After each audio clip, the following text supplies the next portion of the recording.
Of course, it's always game day in Cleveland. He's Daryl Ryder. I am Andy Baskin.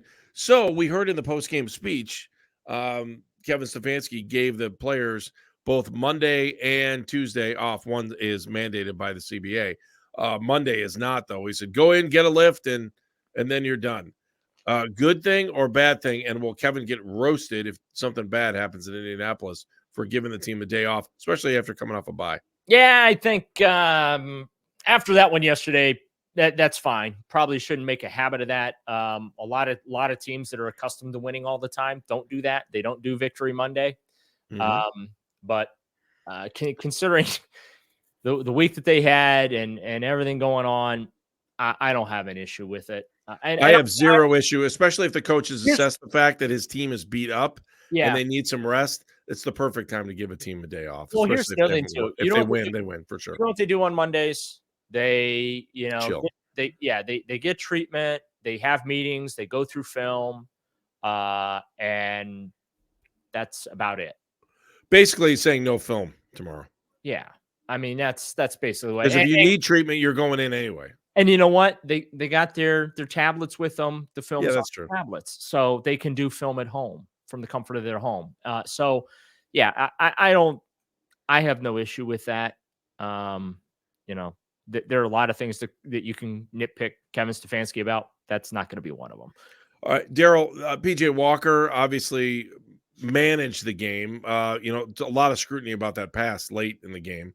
And Kevin seems to be taking the heat on the radio. I don't think a lot of people realize that Kevin came out after the game and said, hey, that I didn't call that. I did not call a pass. One of the things I did last night as I was wrapping up my work, because I was I ripped Kevin a new one on X about it for calling a pass. Right. And so I quote posted myself and just said, hey, in fact, I'll pull it up to tell you what I put. Same as Brian Daboll on Sunday Night Football at the end of the first half. Holy moly, that was a bad call by Tyrod Taylor. What I did is I quoted the post and I said, hey, to be fair and correct this in the moment criticism, Kevin Stefanski tried not to throw PJ Walker under the bus post game, but he did say this about that play, quote, we knew he was not supposed to throw. He knew he was not supposed to throw the ball. He knew it right away, but he's a fighter.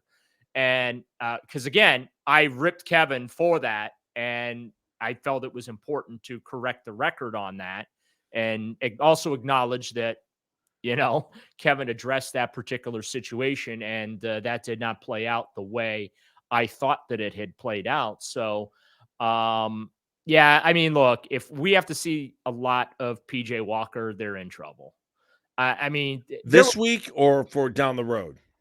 I just think in general, I mean, there were throws that he couldn't get footballs to people at times. And that's somewhat problematic.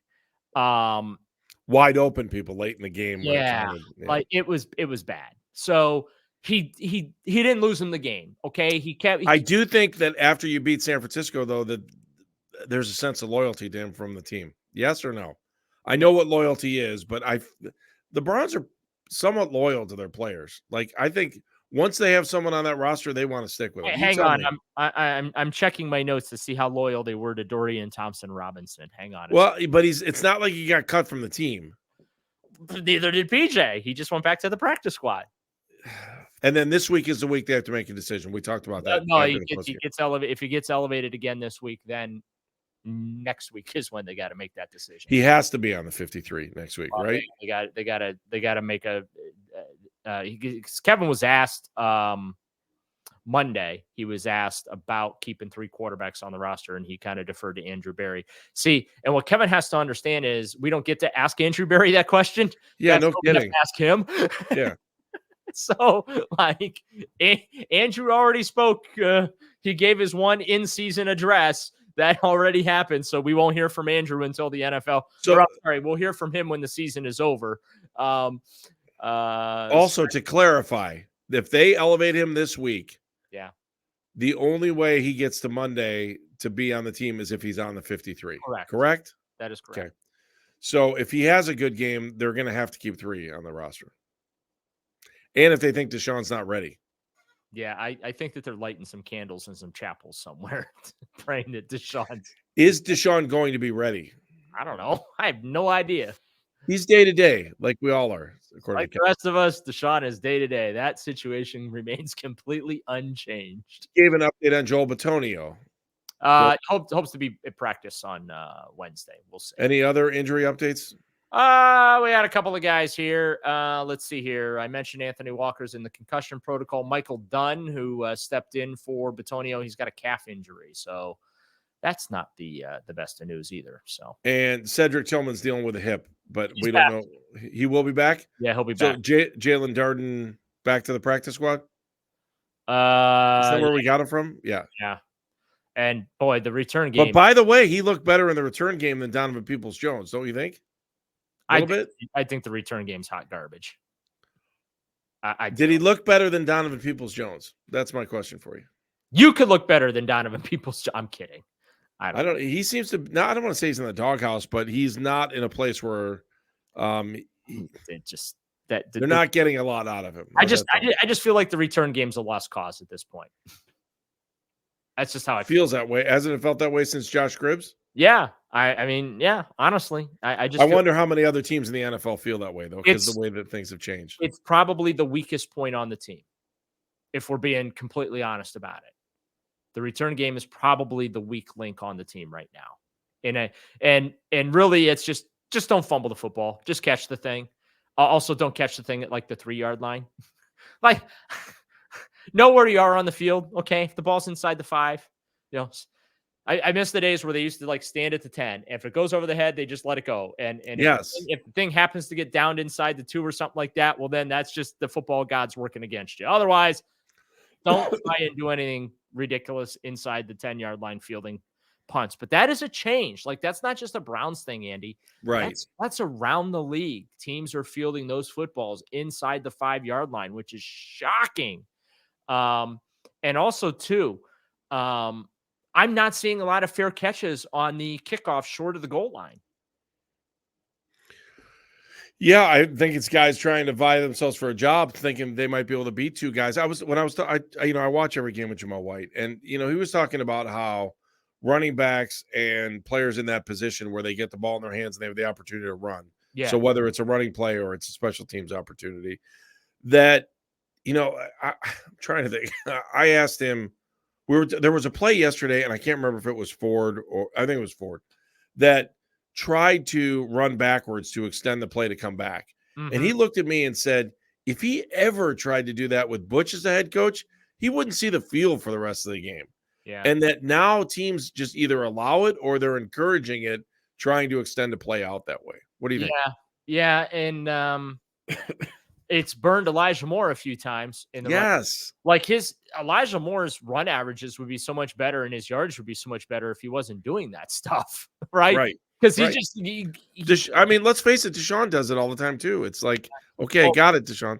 A lot of Deshaun sacks are because he's extending plays. They're not the pocket sacks, right? Right. They're not just strictly pressure coming to get him. It's just he runs into a few of them. So, but as we talked about with Deshaun and that's cost to doing business, just like the holding penalties and illegal man downfield and stuff like that. By the way, man, that going back and rewatching that Jed Wills penalty, taking that downfield. Oh my God, was that? It was like he didn't know what the play was. What'd you think?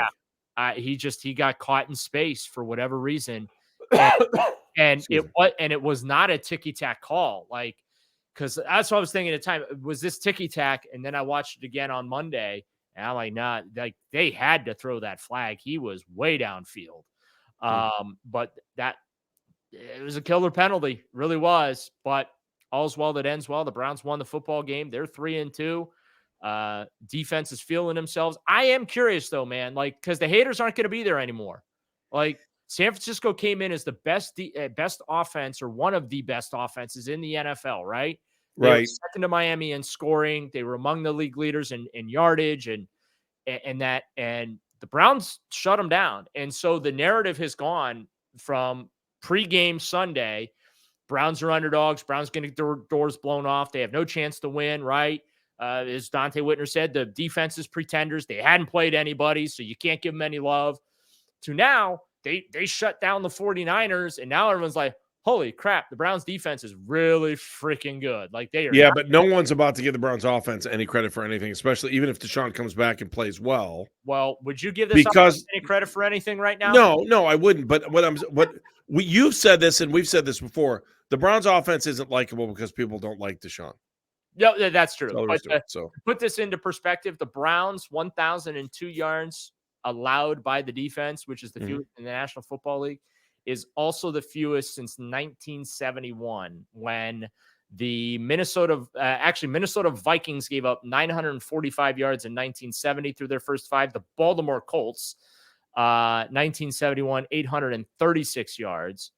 They just edged out Washington, who gave up 1,005 yards in 1974. So this is 50 years, over 50 years, that this a defense is off to this type of start. And from a franchise perspective, how about this nugget from the Browns media relations department?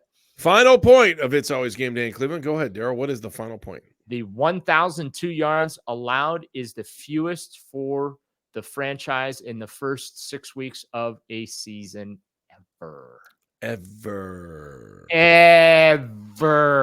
Feel good about your defense. We've been talking about it all year on this show, so you already knew that, and we're glad you're on board. If you're new, we love the fact that you're watching us on YouTube. You know you can always get a hold of us on Twitter and Instagram at Game Day CLE. For our fabulous producer, Meredith Kane, he's Daryl Ryder. I'm Andy Baskin.